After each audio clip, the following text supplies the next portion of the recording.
Metro don't trust you, I'm gon' shoot you. Beautiful morning, yeah, the sun in my morning, babe. Hi everyone, welcome back to my channel. If you're new here, I'm Marissa, and today's video I'm going to be sharing with you all of my tips and tricks for self-tanning. So this is like a self-tanning hacks kind of video on how to get the most seamlessly airbrushed self-tan, like you kind of just went out in the sun and tanned. To start off this video, I use Loving Tan. This is the medium one. I should get the dark one because I already have like medium tan skin to begin with. But this is their Deluxe Bronzing and Mood. One of the best self-tanners I've ever used. And I used to not self-tan a lot just because I felt like it made me orange, but I feel like this does not make me orange. So to start off the hacks, obviously I just got out of the shower. So one, you definitely want to shower. But the main tip is to exfoliate your body. So everyone knows to exfoliate before you tan. I mean, I think it says on the bottle. But what you use to exfoliate is a hack. So what I use is obviously a loofah, as you can tell, and I also use a bar of soap. You can use any bar of soap. I believe this is like Zest bar of soap that I am using. And what you do is just exfoliate your body with the loofah and the soap. So I just rub the bar of soap on my body and then I exfoliate with the loofah. The reason why I use a bar of soap is because it has more stripping chemicals than normal, pump soap that's in the bottle. And since it has more chemicals, it's going to strip down all of that dead skin and exfoliate really good. So it leaves you with a nice soft canvas to work with for your tan. So after that, after I exfoliate, I just shave my body. So I just get rid of all the hair that I want. You don't have to shave. It's totally up to you. But I just do it just because I like to have soft skin. After all of that, after I shower, exfoliate, and shave, I am just going to put on a robe. And what I like to do is wait a couple hours before I apply my tan. When you take a hot shower, your pores open up, and you want to allow time for your pores to close, because if you use tanner right after a hot shower, if you ever notice, if you do that, if you get like little orange dots or black dots on your legs or your arms after you wash your tanner off in the morning or whenever, it's because it sinks into your pores. So what I like to do is I just like to put on a robe and just sit and relax for a few hours, maybe an hour or so, and just let my pores close up. That way I don't get those orange dots, and that's kind of what makes your tan look like self-tanner rather than you just went out in the sun and did it. So that's definitely a hack that I love to do, is just wait an hour or so for my pores to close up.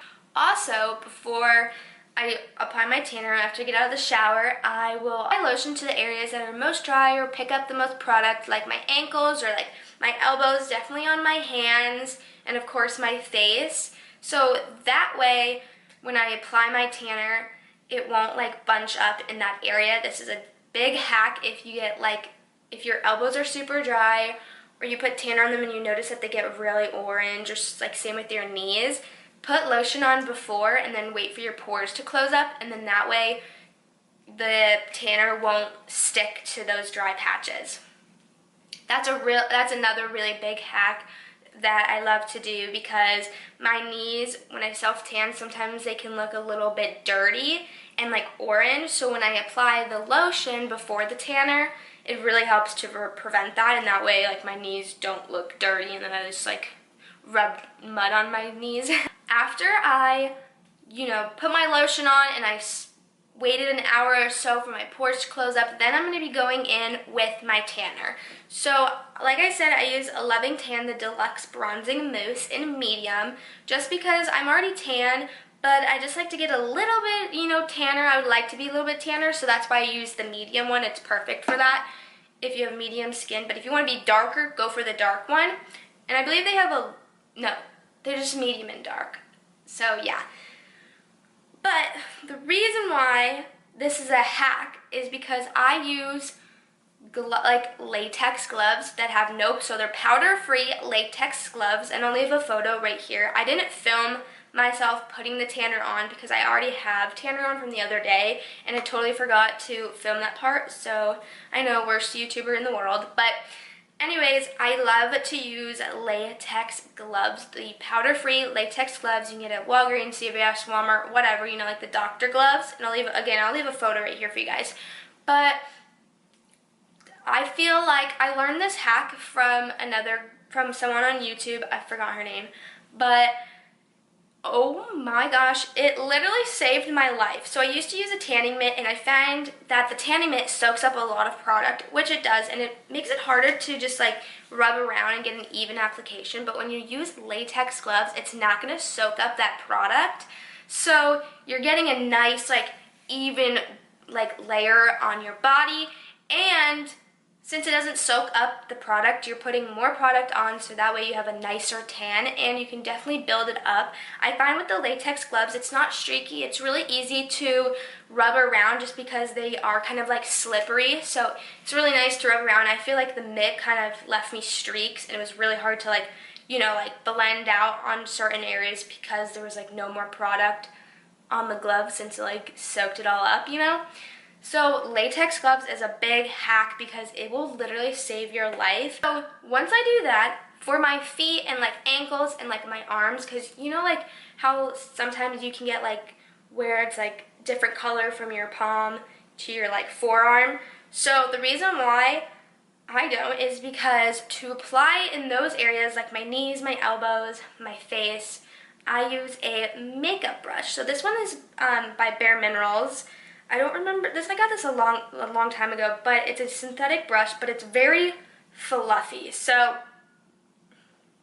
as you can tell, it's really fluffy. It's not dense or anything like that. It's easy to just like rub around. So what I do is I apply the product. So I just apply my tanning onto the brush, and I just will brush like my arms and like down my forearms. That way it gets like a nice application, and that way it's not like patchy or you get like that orange streak because it's too dark and like you didn't really blend it that well. This is perfect because you can just blend and you blend it up your arm and stuff, and since it's so fluffy, it really disperses the product, so you don't even need to put a lot on, especially if you don't want it to be too dark, you know, because most of the time your hands are a little lighter than your arms. That's why I really like the brush, and I do this for my feet as well, so that way my feet don't look too orange or too tanned. And it just makes it so much easier to do, especially because those areas pick up a lot of product. That's why we put the lotion down. But when you use a brush, it's just gonna give it such a nice flawless airbrush look. And I do this for like my neck, and then whatever is left on the brush, I just like swirl around on my face, so that way my face doesn't get too tanned, but it does get some color. Another thing I like to do after I apply all my tanning and stuff and I'm all set to go, I will just put on a robe. You let it dry for around 60 seconds, and then you can put on clothes, but I find that when I use a robe and just lay down for a few hours before putting on like loose clothing, it really helps just for the tan to start developing and dry, and it kind of is just very airy. And so I just like sit under my fan in my room on my bed and just watch TV in my robe until like an hour or so, and then I'll put on like loose fitting clothes. Another hack I want to mention real quick, if you have to go out right away and you don't have like an hour or so just to sit down and let it like dry and stuff like that in a robe, but you need to like go out and run errands, wear loose fitting clothes of course. But if you're afraid that you're gonna sweat or you're gonna get streaky like in like your armpit area here, you can always apply baby powder. Kind of like when you put setting powder on your face, you're baking your face kind of, and you're setting that stuff in place. That's kind of what you'll do. That's what you can do too if you're afraid that you're going to sweat or get it streaky, since you can't really get it wet or anything for 6 hours. Just apply some baby powder. Baby powder is translucent and it won't affect your tan color at all. You're kind of just like setting your tan in place in those areas that you sweat and don't want it to be streaky. That is such a big tip and trick, especially if you have to run out the door right after you self-tan.